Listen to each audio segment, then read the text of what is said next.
Good morning everyone, thank you for joining us. You're watching News at 9. I'm Nabila Naim. And I, Siti Aisyah Umaira. The Yang di-Pertuan Agong Al-Sultan Abdullah Riayatuddin Al-Mustafa Billah Shah today attend the investiture ceremony in conjunction with his official birthday celebration. Also present was the Raja Permaisuri Agong Tunku Hajah Azizah Aminah Maimunah Iskandaria. The arrival of Their Majesty at Istana Negara was received by Prime Minister Datuk Seri Ismail Sabri Yaakob and his wife Datin Seri Muhaini Zainal Abidin. In conjunction with official birthday of the Yang di-Pertuan Agong, 1,207 individuals were conferred the 2021 Federal Order, Decoration and Medal. Of the total, 44 individuals will receive their award today. Former Felda Group Chairman Tan Sri Raja Muhammad alias Raja Muhammad Ali headed the list of people who were conferred the Federal Award and Medal by the King.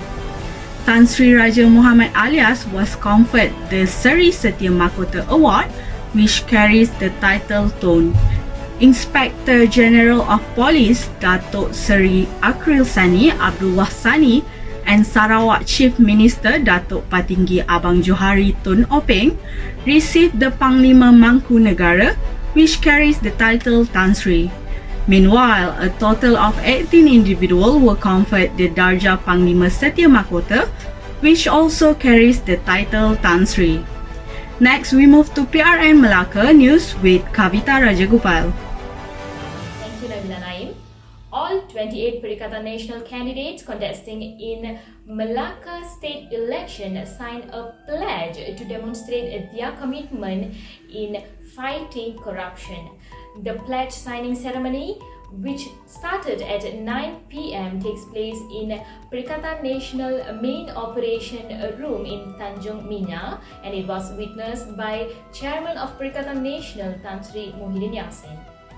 The pledge, among others, outlined that the candidates must ensure a clean, fair and corruption-free administration if they were elected as assemblymen. In addition, candidates must abide by the Malaysian Anti-Corruption Commission Act 2009 and other relevant laws in carrying out their duties and responsibilities. After the signing, all the 28 candidates read out the pledge before Melaka Perikatan Nasional Chairman Dato' Muhammad Rafiq Naiza Muhyiddin hand over the documents to Tan Sri Muhyiddin. Tan Sri Muhyiddin Yassin was reported as saying that the pledge was in the line with the coalition's stance to stand firm against abuse of power and corruption, in addition to serving the people fairly. PN is fielding candidates in all 28 seats in the Melaka state election on the 20th of November, and of the total, Bersatu will contest in 15 seats, PAS 8 and Gerakan 5. I'm Kavita Rajagopal reporting from Tanjung Mina, Melaka, passing over to Nurul Izyani. Thank you Kavita and friend at the studio. With me now, Nurul Izyani live at Dewan Serbaguna IPK Melaka Don Air Keruh. A total of 739 police officers and spouse will carry out their responsibility as voters here. Early voting for the Melaka state elections began at 8 a.m. today, involving 11,557 police and military personnel and their spouse. The early voting process was conducted at 31 early voting centers PPA in 24 state constituency until 5:30 p.m. today. Among the early voting centers are the Melaka Contingent Police Headquarters, Sekolah Kebangsaan Camp Terendak 1 and 2, Dewan Seri Beruang Camp Askar Wataniah, the Alor Gajah Melaka Tengah, and Jasin District Police Headquarters and several police stations. Agents of candidates was carried out in accordance with the strict standard operating procedure SOP set by the EC to prevent the spread of COVID-19. Voters are required to wear a face mask, have their temperature checked practice physical distancing, use hand sanitizer and scan the Az-Zahra QR code before entering the PPA. The SOP also includes using a disposable brush to mark with ink the finger of symptomatic voters having a temperature exceeding 37.5 degrees Celsius, cough and running nose. To avoid crowding at the voting centers, 4 time slots have been drawn up for voters to cast their ballots, and the details can be checked using the My SPR SEMA applications or the EC portal SEMA Kan Daftar. The voting time slots are from 8 a.m.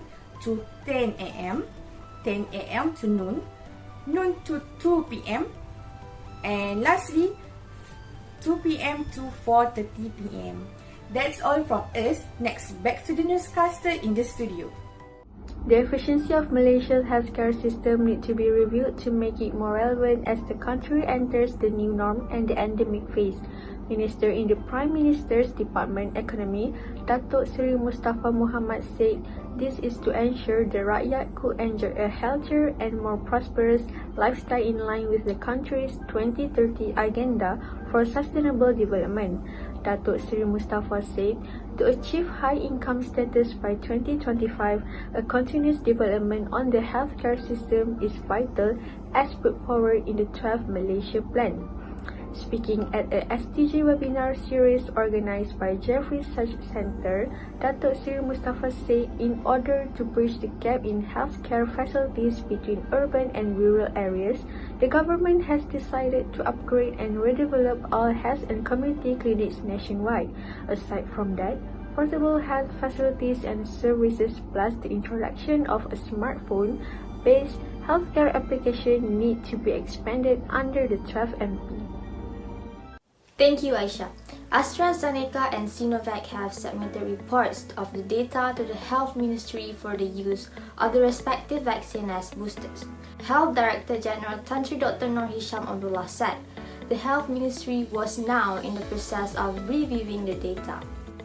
He said scientific studies conducted in Chile, Thailand and Turkey found that heterologous shots such as Sinovac with Pfizer have an efficiency rate of 90% that is higher compared with a homologous shot at 80%.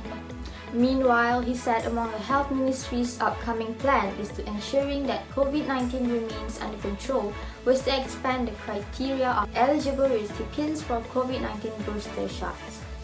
According to Tan Sri Dr. Noor Hisham, Ministry of Health next plan is to expand the booster doses to the group comprising pregnant mothers, those 18 and above with comorbidities, those who are 40 and above, as well as frontliners. I'm Sabrina reporting from KKM Putrajaya, News at 9.